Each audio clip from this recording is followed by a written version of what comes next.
Yeah, so while the National Election Day is not till next week, Gloucester High School's Social Studies Department put on their own mock election this year to kind of take the pulse of the student voters here in Gloucester. So while not everyone can vote in the actual election at the high school, they were able to pull everybody through a Google form that they sent out to the student body. And you know who topped the ticket? Joe Biden and Kamala Harris. Those were the pick for the Gloucester High School. They had obviously Trump was leading behind, and then a few others trailed with less than 4% vote. But I was able to speak with Rich Francis, who is the social studies chair department head, and he kind of said that it was surprising to see the lack of turnout, the lack of voter turnout for their mock election. And he said a big reason why they only saw less than 0.5% of the students vote this year was because, you know, they usually are in the cafeterias encouraging students to cast a ballot and stuff like that. Where this year, because they have a hybrid model, they weren't really able to navigate how to kind of encourage kids to like come over here and vote and stuff like that. They had to do it during homeroom or do it during a virtual session. And so things looked a little different. I mean, I think it's very parallel with our national election. And he agreed that, you know, the conversation of how people are voting is really changing. And, you know, we're seeing a huge uptick in mail-in ballots versus being in person and what that looks like. And so while as students were in person, they were less likely to vote. And he said that especially seniors did not participate because a lot of them can vote. And so why vote in a mock election when we can vote in the real thing? So encouraging to hear that some students are wanting to get out to the polls this year come Tuesday, or, you know, in person or mail-in ballots prior. But, you know, the numbers don't lie here. So for them, Biden topped the ticket with 205 votes, about 67% of students' votes. And then President Donald Trump was second with 104 votes. And then, you know, it trickles down from there. Roughly 350 students voted altogether. And so they're kind of looking at how do they facilitate the conversation from here, right? Social studies department at a high school has a big responsibility about talking about difficult topics. Because, right, we've seen throughout this election season that things are pretty polarizing, divisive. People are on both sides, are, you know, not always the most cordial towards each other. And so the high school is really trying to make sure that they can facilitate these conversations well, and really be a catalyst for students to become critical thinkers, not critical consumers, is what Francis said. And so they've been working with a third party to be able to facilitate those conversations and take the tools in order to continue these conversations even after the election.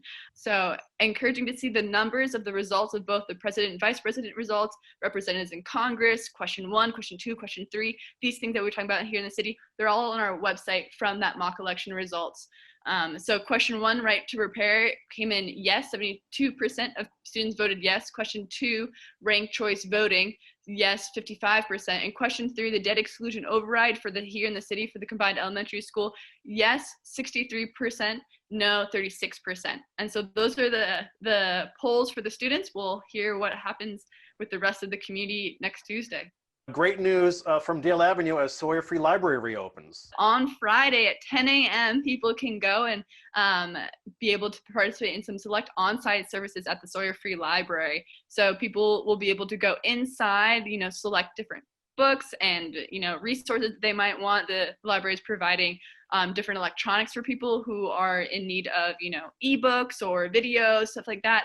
But people are trying to find a flow and trying to figure out how can we continue daily life here in the city. And obviously the library is a huge part of daily life here in the city. And so they have found their flow. And it looks like, you know, in addition to hand sanitizing, glass barriers, masks, social distancing, they're going to have an opportunity for the community to come back to their physical brick and mortar location.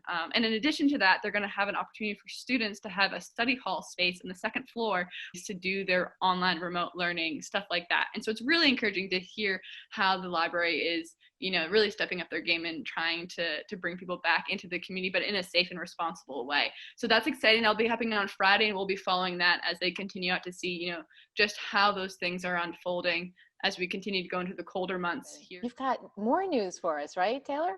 Right. So people are not only cracking open books, but also are able to crack open a can of their favorite locally brewed beers over at not just the breweries that we see all throughout Cape Ann that have been here for a while, but a new one over at, believe it or not, Cape Ann Lanes, the bowling alley, has opened up their own pub and brewery, Laneside Pub and Brewery, and they're going to have a couple different brews for people to try. And, as they are also figuring out how to reopen during a pandemic, they sanitize religiously because you have the arcade, you have, bowling alleys, people talk about renting shoes and grabbing your bowling balls to go, get a strike or, try different things like that.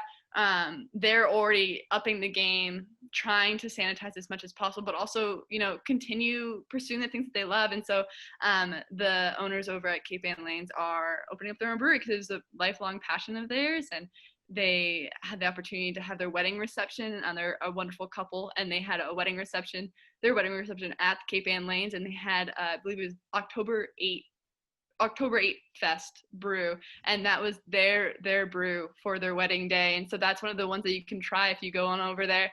So they're open for business. Their arcade is still closed, as that's going to be coming in the next phase of Governor Baker's reopening plan, but the bowling alley is open in addition to their new pub and brewery. So definitely check that out as we get into the colder months and you guys look for activities to do and with the family and with friends. Very cool. And congratulations to Nick and Caitlin Pizzeni at Cape Ann Lanes. And thanks to you, Taylor. We'll be seeing you with our election coverage next Tuesday here at 1620 Studios and the Gloucester Daily Times Facebook pages. So thanks again, and we will see you. Have a great weekend. Looking forward to it. See you guys later. Bye, Taylor. Well, isn't it the season of you talking crows? Mm-hmm. This weekend is Halloween, of course, for everybody, but we did a little unexpected story. It's a really in-depth and amazing story that I recommend everybody read. I don't often do this, but with the cricket, you should do it this week. Jim Benke, who typically does all of our kind of science and nature stories. They're really fantastic. Coyotes, striped bass, etc. He's going to be doing striped bass next week, by the way. But then we also have Chris Straub, who is our sort of gal who goes around Cape Ann, but specifically she's been really great with Essex. She's been our Essex feature writer. Well, the two of them have been getting together to write stories. This is the second piece, and it is amazing. And it's all about ravens and crows and about how really surprising they are. They're an amazing species. Really, one of the triggers for this was Chris Straub, who just loves history. And she also loves emblems in history. And she basically started by saying, crows and ravens to us, which are, they're corvids, that's what they are. And that also includes magpies and other animals like blue jays. They're all in the same families. She actually said, for us to have these spooky kind of Halloween references for bad luck, that's very unusual. There are other cultures where it's very good luck or they represent magic and things. So she started there. She went to a podcast that was done that was really interesting called The Bittersweet Life. And it was the story of this woman, Gabby Mann, who lived on the West Coast. And she got into a relationship quite accidentally with a crow. And what she would do is she would feed it. She would leave out food, which I think a lot of us might do. Well, she started realizing that the crow started leaving her little gifts and these little scraps that she would place on the, place for her. And as a matter of fact, at the end of her relationship, and there's a great picture of all the gifts that Gabby received over the years. I'll share them with you. But at the end of the story, she actually took her, and this is a true story. She took her camera out for a walk, lost it, returned home. And the next day that camera was placed out in her yard next to a fountain.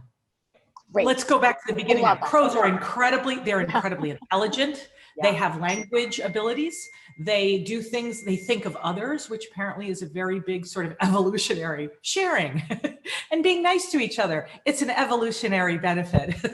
So crows do that. Crows they'll hunt for food together, but then what they'll do is they'll call out and say food is available basically. And they'll wait to eat until everybody comes and then they'll eat. Another thing they do, they play games. They play games such as drop and catch, tug of war, and king of the castle. All three of them they play.